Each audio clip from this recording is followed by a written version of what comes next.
Viljandimaa linnanoorte vastustest tuleb välja, et nende igapäevaelus on tähtsal kohal sport, huviringid ja erinevad organiseeritud tegevused.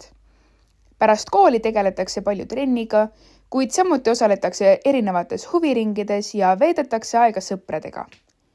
Üks linnanoor kirjeldas oma nädalat nii. Esmaspäeval on mul teadusring, teisipäeval rahvatants ja neljapäeval üldarendav spordiring.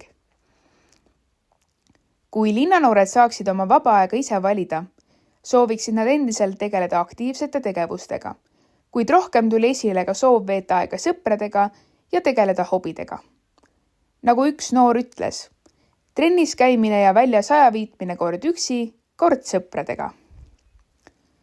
Linnanoorte puhul ei paistnud takistused nii tugevalt välja kui maanoortel, kuid mainiti siiski ajapuudust ja transpordiga seotud probleeme.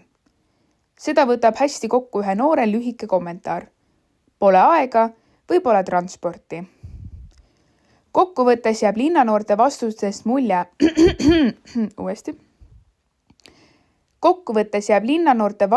mulje, et nad on aktiivsed, osalevad erinevates tegevustes ning väärtustavad nii sporti kui ka sõpradega koos veedetud aega.